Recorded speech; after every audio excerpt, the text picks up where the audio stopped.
હે જય શ્રી કૃષ્ણ. શું છે આ ટ્વિન ફ્લેમ જર્ની? હે શિવજી, હે હનુમાન દાદા, હે શ્રી કૃષ્ણ, મને આશીર્વાદ આપો તમારા મુજબ હું આ જર્નીને ડિસ્ક્રાઈબ કરી શકું. ફ્રેન્ડ્સ એન્ડ ફેમિલી, તમારી જેમ જ કોઈકે મને કહ્યું હતું આ વિષય ઉપર વાત કરવાનું, જેથી કરીને હું આજે આ વિડીયો બનાવી રહી છું. આપણા ધર્મશાસ્ત્રો પ્રમાણે ટ્વિન ફ્લેમ જર્ની એટલે શિવ શક્તિની જર્ની, રાધા કૃષ્ણની જર્ની. જ્યારે શિવજીએ પૃથ્વીની રચના કરી ત્યારે પૃથ્વીના ઉદ્ધાર હેતુ થઈને સમગ્ર સંસારને હેલ્પ કરી શકે એવા માટે એમને કોકની જરૂર હતી. પણ શિવજીની એનર્જી કોઈપણની સાથે મેચ થઈ શકે નહીં, એટલે એમણે પોતાની જ એનર્જીમાંથી શક્તિને ઉત્પન્ન કર્યા.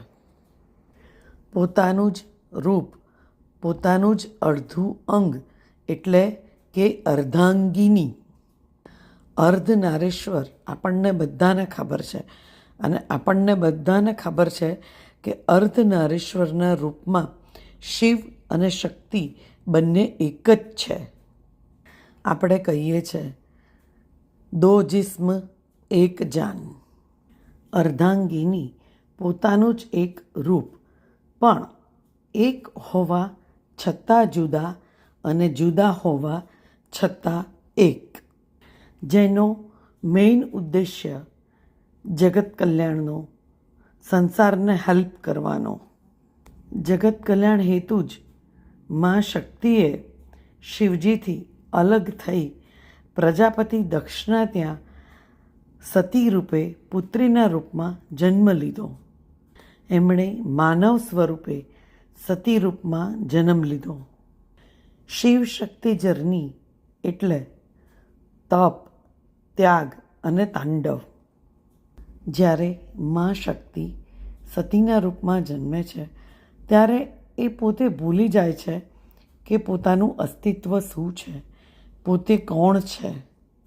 મનુષ્ય રૂપમાં જન્મવાના કારણે મનુષ્યમાં જે ત્રુટિઓ હોય એ અમુક સ્વાભાવિક રૂપની ત્રુટિઓ એમનામાં પણ આવી જાય છે. મનુષ્યના લેવલના અમુક વિકારો એમનામાં આવી જાય છે, પણ યુનિવર્સ દ્વારા એમને એમની વાસ્તવિકતા કહેવામાં આવે છે, સમજાવવામાં આવે છે. એમને સમજાવવામાં આવે છે કે એ પોતે શિવની શક્તિ છે.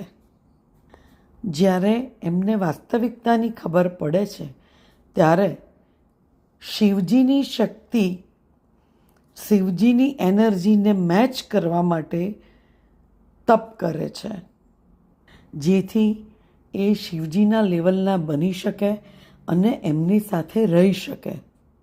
એમની અને શિવજીની ઉર્જા મેચ થાય તો જ એ બંને સાથે રહી શકે.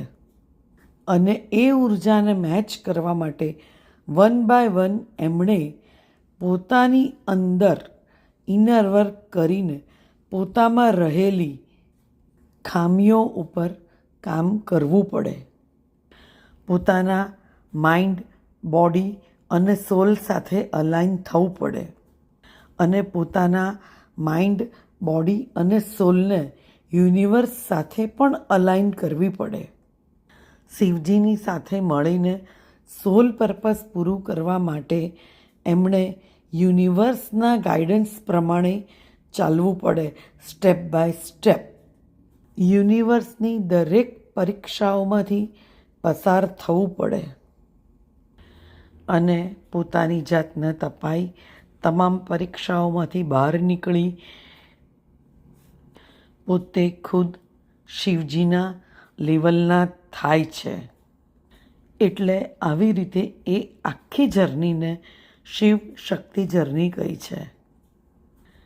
શિવજીએ એમની જેમ ઘણી સોલ્સ આ પૃથ્વી પર આવીને કામ કરી શકે, યુનિવર્સને હેલ્પ કરી શકે એવા માટે ઘણી બધી સોલ્સને આ જર્ની આપી છે, જે શિવશક્તિની જર્નીમાં છે એવું કહેવાય, કે પછી ટ્વિન ફ્લેમની જર્નીમાં છે એવું કહી શકાય.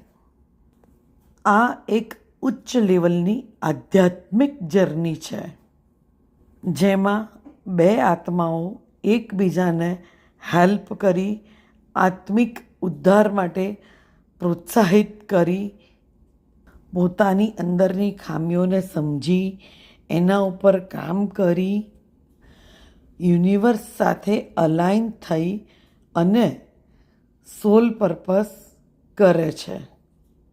ટ્વિન ફ્લેમ્સને યુનિવર્સ દ્વારા ચૂઝ કરવામાં આવ્યા હોય છે. એ ચૂઝન્સ સોલ હોય છે, જેમાં ડીએમ અને ડીએફ બંને ભેગા મળીને મધર અર્થને સર્વ કરી શકે છે, યુનિવર્સના પર્પઝમાં સહાય થઈ શકે છે. બંને જણા એકબીજાને હેલ્પ કરે છે, ટ્રિગર કરે છે, બીજી વ્યક્તિને એની ખામીઓ બતાવે છે અને એની ખામીઓ ઉપર કામ કરવા માટે મજબૂર પણ કરે છે. સામાન્ય વ્યક્તિઓની સોલનું જે રીતનું એસેન્શન થાય છે એના કરતાં આ સોલ્સનું એસેન્શન્સ એકબીજા દ્વારા વધુ ઝડપથી થાય છે. બટ મેઇન હેતુ યુનિવર્સને હેલ્પ કરી મધર અર્થને સર્વ કરવાનો છે. એન્જલ અર્થ બનીને યુનિવર્સના દરેક કામમાં સહાય કરવાનો છે. દરેક સોલ્સને એના પ્રમાણમાં જુદું જુદું કામ આપવામાં આવ્યું હોય છે. દરેકનો જુદો જુદો સોલ પર્પઝ હોય છે. સમય આવે એમને એ પણ ખબર પાડવામાં આવે છે કે તમારો શું સોલ પર્પઝ છે. ડીએફ અને ડીએમને ભેગા મળીને એક રાજા અને રાણીની જેમ પોતાનું રાજ્ય કઈ રીતે સારી રીતે ચાલી શકે એ માટેના પ્રયત્ન કરવાના હોય છે અને જર્ની પૂરી કરવાની હોય છે. એ લોકો એકચ્યુઅલી એક રાજા અને રાણીની જેવી ઉચ્ચ કક્ષાની જ વ્યક્તિઓ હોય છે, જે ઈશ્વરના દિશા નિર્દેશન પ્રમાણે કામ કરે છે. આ છે એક ટ્વિન ફ્લેમ જર્ની. આમાં અગર કોકને કંઈક પ્રશ્ન હોય, મને પૂછવું હોય તો તમે કોમેન્ટ કરી શકો છો. Thank you very much. જય શ્રી કૃષ્ણ.